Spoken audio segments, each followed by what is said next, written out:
L'enjeu sur la reconquête de la baignade à Paris, elle est pour beaucoup d'abord une reconquête de la qualité de l'eau, et notamment en période de temps de pluie.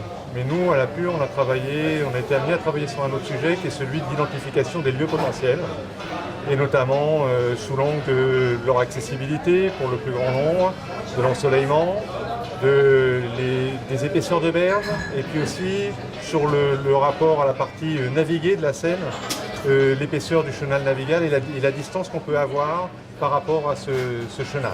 Nous, on a un cadre réglementaire, puisque donc on est la ville de Paris, donc la mer va avoir la police de la baignade à partir du 1er juillet, donc on est obligé d'agir dans un cadre très réglementaire, très surveillé, un petit peu sécuritaire. Donc nous, on travaille sur des lieux de baignade en ville, mais ce seront en fait des piscines comme dans le bassin de la Villette, un bassin avec l'eau, la vraie eau du bassin de la Villette, mais avec une baignade avec des maîtres nageurs, des vestiaires, des douches, etc. C'est comme une piscine en plein air, mais une piscine entièrement naturelle. Donc voilà, nous c'est notre cadre pour l'instant. On verra après plus tard, selon comment on s'approprie tous ces espaces de baignade, si on peut libérer un petit peu la pratique dans Paris. Aujourd'hui, elles ne sont pas autorisées, ça reste un délit. Il y a un bassin qui va ouvrir sur le bassin de la Villette, un espace de baignade qui va être légal en fait.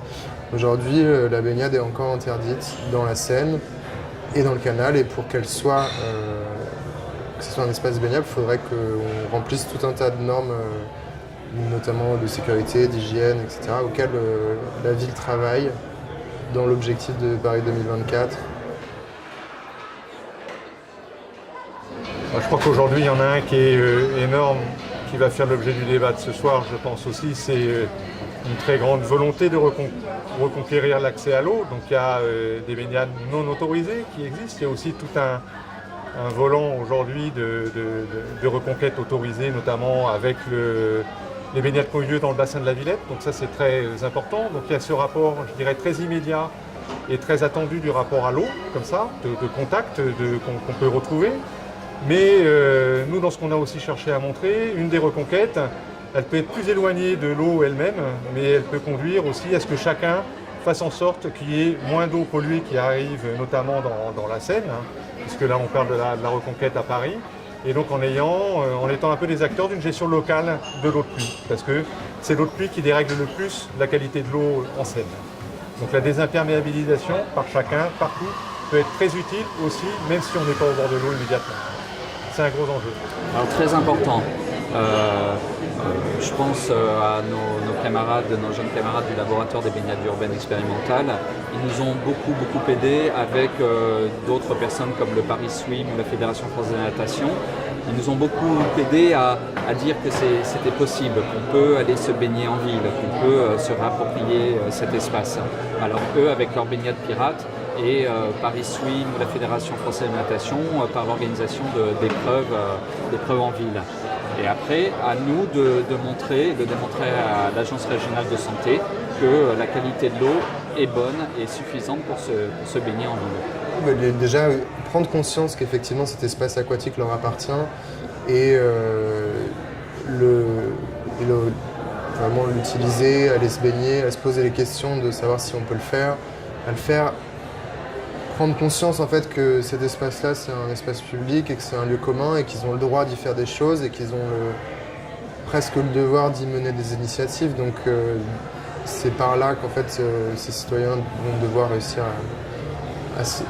à s'emparer en fait de la question aquatique. Je pense que c'est par eux-mêmes, simplement de se rappeler qu'un canal, un fleuve, une rivière, ben, ça t'appartient aussi en fait. Ça n'appartient pas à quelqu'un d'autre, donc à toi de t'employer. Donc va te baigner dedans, va le nettoyer, va végétaliser les bords de l'eau. Il y a plein de modes d'application, mais fais quelque chose. Donc ça, je pense que c'est sûr, puisque aujourd'hui, c'est un formidable accélérateur de cette question. Il est prévu dans la candidature de la ville de Paris aux Jeux Olympiques un des héritages de cette candidature, si Paris est retenu, ça sera la possibilité de se baigner en Seine. Donc la baignade, elle est un héritage des Jeux Olympiques. Donc ça, c'est vraiment un accélérateur qui est formidable et qui fait qu'aujourd'hui, il y a beaucoup de personnes, beaucoup de techniciens, de décideurs à très haut niveau qui se pensent sur ce sujet de la reconquête de la baignade sous l'angle de cette candidature. Donc il y a une grande synergie autour de ça. On peut se dire aussi que l'élan il peut être élargi dans la perspective de ce que j'ai dit tout à l'heure. À la question précédente, finalement on peut être tous des acteurs dans ce grand cycle de l'eau et conduire finalement à améliorer chacun à notre niveau, améliorer la qualité de l'eau de Seine, mais aussi de la Marne, de l'Oise, etc. Puisque les perspectives de baignade vont aller aussi au-delà de Paris. Ah oui, complètement. Ce sera même un accélérateur. C'est-à-dire que nous, on avait cette envie d'organiser des baignades urbaines, notamment dans le bassin de la Villette, dans le lac de Ménil et dans la Seine. Et le fait que la maire de Paris dise que les épreuves de natation se dérouleront dans la Seine au pied de la Tour Eiffel, ça nous met un calendrier très précis, un calendrier assez dur parce qu'il y a beaucoup de travail. Mais on sait que notre objectif, c'est qu'en 2024, il nous faut que l'eau de la Seine soit devenue baignable. Ce qui n'a pas été fait depuis des dizaines d'années, voire peut-être même des centaines d'années, si on était aux normes européennes qu'on connaît aujourd'hui.